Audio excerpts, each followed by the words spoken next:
Salut à tous, j'espère que vous allez bien. On se retrouve aujourd'hui pour une nouvelle vidéo et aujourd'hui c'est une vidéo dans ma cuisine. Alors désolée pour la tête mais c'est le premier jour de Ramadan et c'est un petit peu compliqué. Donc mon mari est parti lui travailler, les filles sont à l'école. Donc alors ce qu'il faut savoir pendant le Ramadan pour ceux qui ne le savent pas, c'est qu'on jeûne toute la journée du lever du soleil jusqu'au coucher du soleil. On ne peut rien prendre, donc même pas un verre d'eau, rien du tout. Donc en fait comment ça se passe? Tout simplement on mange le soir. Et puis on se lève pendant la nuit pour manger, boire, etc. Et une fois que l'heure est arrivée, on ne mange plus, on ne boit plus jusqu'au soir, etc. Et tout cela pendant 30 jours. Alors j'explique pourquoi, il y en a qui connaissent très bien, mais il y en a qui ne savent pas. Et il y en a qui découvrent donc le Ramadan au travers de mes vidéos. Alors ce qu'il faut savoir, c'est que là c'est le premier jour. Et donc ce matin on s'est réveillé avec mon mari à 4h15. Donc là je suis descendue, j'ai fait un café, mon mari s'est fait un café aussi. Ensuite on a fait donc un petit mélange de lait, de flocons d'avoine, dattes, bananes. Qu'est-ce que j'ai mis encore? Et des amandes. Donc on a mangé ça. On a bu donc assez bien d'eau quand même. Alors moi j'ai pas beaucoup mangé parce que le mélange là j'aime pas trop. Donc voilà, il faudra que je trouve des petites alternatives pour me nourrir pendant la nuit. Mais j'ai quand même mangé un petit peu. Mais voilà, rien de fou non plus. En plus j'avais pas très faim, c'est le premier jour, etc. Donc il faut vraiment s'adapter. C'est pas évident hein, pour le corps, etc. de se lever, de manger, etc. Café, machin et de retourner dormir. Donc ça j'ai eu un petit peu de mal, d'où la tête aujourd'hui. Donc là il est actuellement 10h30 du matin. Je me suis dit que j'allais tout doucement commencer à préparer mon repas du soir, comme ça déjà ça m'occupe. Ce qu'il faut savoir aussi c'est que c'est les premiers jours les plus compliqués hein, c'est les jours où on assume un peu moins. Voilà, alors là je me suis dit que j'allais donc me mettre dans la cuisine et je me suis dit que j'allais commencer à vous filmer certaines petites vidéos. Donc je vais pas vous filmer toute la journée de recettes parce que sinon ce serait beaucoup trop long. Mais je me suis dit que j'allais vous filmer des petites recettes par-ci par-là et ce durant tout le mois de Ramadan. Alors il y aura du sucré, du salé, etc. Des choses plus rapides. Aujourd'hui ça va être quelque chose de très rapide dans cette vidéo. Donc comme vous l'avez sûrement lu dans le titre, ce sera donc de la slata meshouya. Donc c'est une salade de piment qu'on fait et qu'on mange avec du pain. Que je fais donc dans le chef-free, donc dans l'air fryer. Donc maintenant si vous n'avez pas d'air fryer, vous pouvez donc faire ça dans le four sans problème. Alors en Tunisie on fait ça sur un canoun. On fait vraiment ça donc au feu de bois, je vais dire, enfin au feu tout simplement. Donc ça a un autre goût bien gris, etc. Moi je la fais aussi sur le barbecue en été, mais là je sors pas le barbecue juste pour faire ça, je la fais dans le chef-free et c'est vraiment très bien. D'ailleurs si vous voulez le chef-free, je vous mets toutes les infos dans la description, n'hésitez pas à aller voir. Moi en tout cas c'est vraiment un de mes outils parfaits pour le Ramadan. Alors ce week-end-ci, donc si vous avez suivi sur Instagram et sur Facebook, d'ailleurs si vous ne me suivez pas encore là-dessus c'est le moment de le faire, c'est budget de Chris aussi. J'ai fait donc plein de gâteaux, etc. et je vous partagerai donc les recettes très vite aussi. Donc comme je dis voilà, il faut un peu de temps mais je vous partagerai donc des recettes. Alors durant également ce mois sacré, je vais donc essayer de vous partager un maximum les menus qu'on va donc préparer et qu'on va donc manger pendant le Ramadan. Donc évidemment n'hésitez pas à aller voir sur Facebook, Instagram et même sur TikTok pour voir donc ces menus là.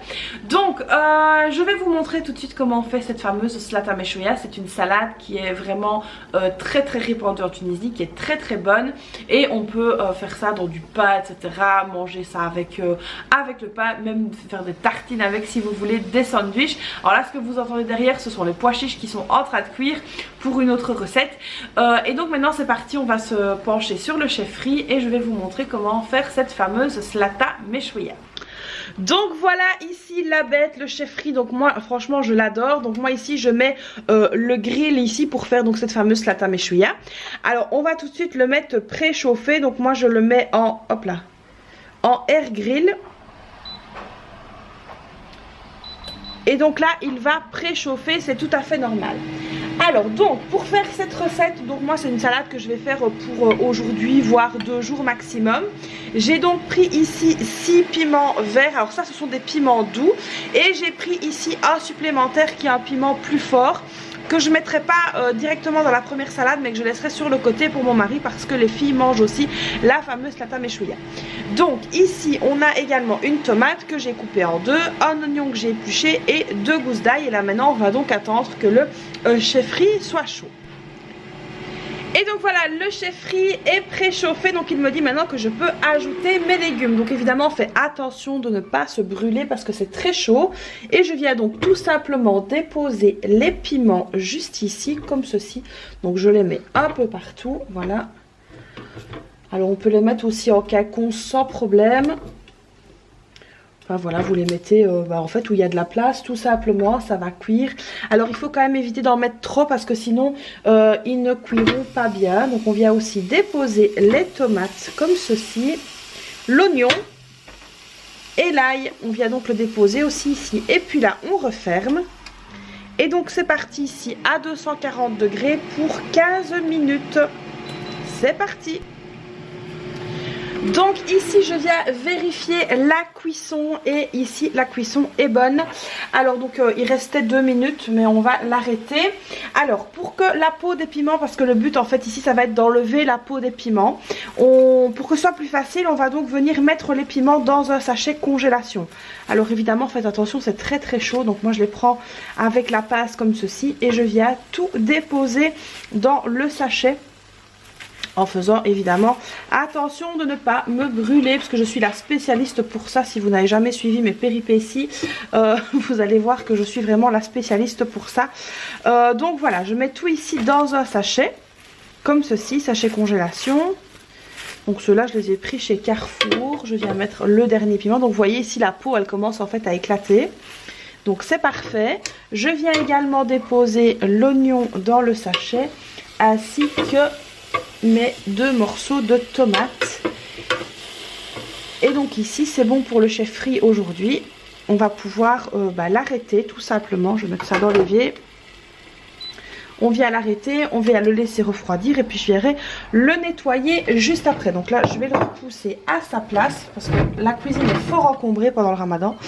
Alors voilà ici donc mon assiette. Je viens bien fermer le sachet congélation et je vais laisser ça reposer jusqu'à ce que ça refroidisse évidemment pour ne pas me brûler. Je vous reprends évidemment quand ce sera refroidi et qu'on pourra venir préparer donc la salade. Et voilà, alors on se retrouve un petit peu après pour qu'on puisse donc continuer cette fameuse slata meshouya. Alors ici donc nous avons l'oignon qu'on va venir donc casser un petit peu comme ça et venir mettre ici dans le petit hachoir. Alors si vous avez un hachoir électrique c'est très bien, moi j'en ai pas. J'ai un hachoir manuel comme ça, mais c'est vraiment important de pouvoir bien tout hacher. Alors pareil ici pour la tomate, alors on va venir enlever la partie ici avec la peau et la petite partie comme ceci avec la queue, comme ceci. Voilà. Et on va venir commencer à s'occuper des piments. Alors je vais tous les retirer du sachet. Vous allez voir que la peau s'enlève quand même beaucoup plus facilement. Je vais laisser le piquant qui est celui-là juste ici. On le mettra après. On met bien l'ail aussi dedans. Donc moi ici mon hachoir est petit, donc vous allez voir que je le fais en plusieurs étapes, en plusieurs coups de hachoir. Il me semble que j'avais un deuxième petit morceau d'ail qui est je ne sais pas où, c'est pas grave. Et donc ici on va venir tout simplement enlever la peau des piments comme ceci, voilà. Évidemment on va essayer de mettre le moins de peau possible.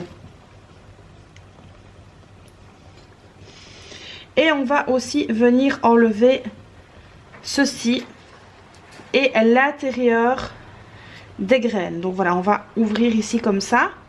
Là il y a les graines et on va essayer de les enlever au maximum parce que c'est vraiment ça qui pique et qui donne le côté acide. Et évidemment comme on mange pas etc durant plusieurs heures d'affilée, l'idéal c'est vraiment d'essayer de ne pas avoir le brûlant. Et donc les petits grains comme ça donnent le brûlant, donc faites attention. Voilà. Et pareil, donc on va venir continuer ça sur tous les piments. Et puis alors une fois que ce sera fait, on viendra donc hacher le tout. Et puis on mettra quelques petites épices. Je vous montrerai ça donc juste après, quand j'aurai terminé de faire ceci. Alors évidemment vous pouvez en préparer plus d'un coup. Moi là c'est vraiment pour aujourd'hui parce que je compte ne pas faire que de la slata meshouya. Je compte vraiment varier. Je compte varier donc au maximum. Voilà le deuxième morceau d'ail que j'avais perdu. Donc je compte vraiment varier au maximum les préparations. Donc là ce sera slata meshuya, mais peut-être que demain je vais faire slata home korea, c'est une autre salade avec des carottes etc. qui est très très bonne aussi. Alors si vous n'aimez pas les piments, parce que ça je pense que vous allez peut-être vous dire bah tiens si j'aime pas qu'est-ce que je peux faire, vous pouvez prendre des poivrons allongés, ça marche très bien aussi, voire même des poivrons verts tout simplement. Alors vous ne retrouverez pas évidemment ce goût har, donc ce goût piquant qu'il y a dans la salade, mais ça peut être vraiment très très bon. Alors ce qu'il faut savoir c'est que ces piments là sont assez doux et que bah moi personnellement mes filles en mangent, mais bon voilà, c'est pas donné à tous les enfants de manger cela. Donc voilà, ici je viens vraiment bien, vous voyez à l'air fryer en fait les piments sont vraiment bien faits. Donc si, alors bon il y a des personnes qui ont une plaque au gaz avec des becs au gaz et là du coup bah, vous pouvez directement le faire, je vais dire sur le feu. Donc ça c'est très très bon aussi si vous faites comme ça. Alors il y a plein de techniques, on peut les faire donc comme j'ai dit au four, on peut les faire sur le barbecue etc. Mais si comme moi vous n'avez pas la possibilité d'avoir le barbecue qui fait pas beau, parce que là en l'occurrence il pleut pour l'instant, vous pouvez donc faire cette technique là à l'air fryer. Donc là on voit vraiment que c'est de la peau ici qui reste. Donc voilà, ça c'est top. Hop. Donc voilà, vous pouvez vraiment utiliser l'air fryer, ça marche vraiment très très bien. Alors moi ce que j'aime bien dans le chef free c'est qu'il a vraiment cette fonction grill. Et ça c'est vraiment top parce que quand vous n'avez pas envie de sortir ou de salir votre four ou de sortir le grill etc. et d'avoir 50 machines sur votre plan de travail, avoir le chef free ça peut vraiment vous faciliter la tâche et surtout pendant le ramadan, mais pas que, si vous faites des fêtes chez vous etc. aussi. Alors ça peut vraiment vous faciliter la tâche. Donc ce que je voulais dire aussi c'est que moi pendant le ramadan j'ai quand même un plan de travail qui est très encombré. Et du coup bah, ça me permet de mettre moins de choses sur mon plan de travail. Donc vraiment essayer d'enlever un maximum de peau. Comme ceci, voilà. Alors il reste celui-ci, donc celui-là c'était celui qui était le plus piquant. Donc ça je vais le laisser sur le côté vu que mes filles vont manger de la slata aussi. Et donc voilà. Alors ce que vous entendez c'est le bruit de la cocotte parce que je suis en train de faire la chorba en même temps. Donc c'est ça que vous entendez. Et je vous avais partagé d'ailleurs la cocotte que j'avais achetée, donc la Clipso Minute de chez Seb. Et ben franchement je l'adore. Donc là ça fait plusieurs jours que je cuisine avec. Et ben franchement elle est topissime, je l'adore. Je vous ferai aussi la recette de la chorba à la cocotte minute, comme ça vous verrez comment je m'organise. Alors on peut la faire au cookéo, on peut la faire à plein de choses, même à la casserole. Mais c'est vrai qu'avec la cocotte minute ça facilite quand même grandement la tâche. Donc voilà, je suis vraiment très contente d'avoir pu prendre cette cocotte. Donc ici on va enlever hop la queue comme ça c'est fait. Et donc ici on va mettre ça là. Alors on va venir mettre les épices. Alors oui, pourquoi est-ce que j'ai mis des gants? Vous allez peut-être vous poser la question parce qu'en fait les piments, surtout ceux-là, les piquants comme ça, si vous mettez sur vos doigts ça risque d'être piquant et pour longtemps et de piquer vos doigts, vos yeux si vous vous grattez après. Donc voilà. Alors je viens donc mettre ici un petit peu de sel. Alors c'est vraiment à l'œil hein, parce que bah, comme c'est ramadan bah, on ne peut pas goûter, donc c'est à l'œil. Donc moi je viens mettre un peu de sel, un petit peu de poivre. Alors il y en a qui s'arrêtent à là, moi je rajoute seulement un petit peu de l'épice, la fameuse épice tunisienne qui s'appelle Tabor Kalwiya, mais ça encore une fois c'est facultatif hein.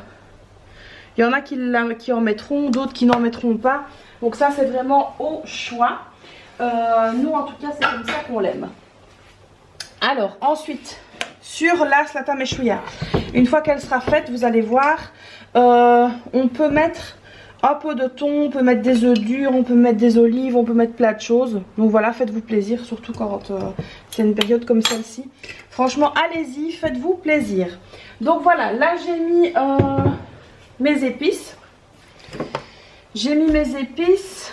Et là, je viens donc hacher tout ça. Donc je pense que je vais peut-être faire l'acquisition d'un hachoir électrique. Parce que franchement, ce serait pas du luxe. Et donc voilà, c'est parti, on va hacher tout ça.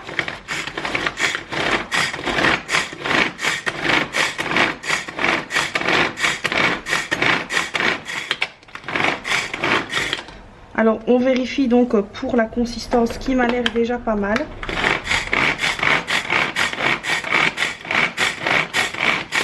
Alors petite astuce, hein, si ça pique trop fort quand vous l'avez faite, n'hésitez pas à ajouter de l'huile d'olive. Ça peut vraiment faire le job. Donc voilà ce que ça doit donner une fois que c'est haché. Voilà ce que ça donne. Ce que j'ai retiré là, c'est un petit morceau de brûlé, enfin de grillé, parce que c'est pas brûlé, c'est grillé. Et donc voilà ici pour la Zlata Meshuia qui est donc prête. Et puis alors ensuite c'est au choix. Donc moi là j'ai encore le temps, j'ai pas encore fait mes œufs durs, etc. Mais je mettrai un petit peu des œufs durs, un peu des olives, un petit peu de thon aussi. Et ça je vais le laisser sur le côté. C'est donc pour mon mari, voilà. Donc voilà ici la recette de la Zlata Meshuia. Donc comme j'ai dit, là, elle n'est pas terminée. Il suffit juste de rajouter des petites choses dessus. Je ferai donc, vous verrez la photo donc sur la miniature une fois que j'aurai rajouté les petites choses dessus. Donc voilà les amis pour cette première recette de Ramadan, donc à savoir la Zlata Meshuia. J'espère que ça vous aura plu. Dites-moi dans les commentaires si vous souhaiteriez voir une journée avec moi pendant le Ramadan. Là je ne vous cache pas que je vais aller faire une petite sieste avant d'aller rechercher les filles à l'école. Et puis moi je vous fais donc plein de bisous et je vous dis à très vite pour une prochaine vidéo parce que là on ne va plus s'entendre, la cocotte démarre. Allez, je vous fais plein de bisous et je vous dis à très vite pour une prochaine vidéo. Bye bye.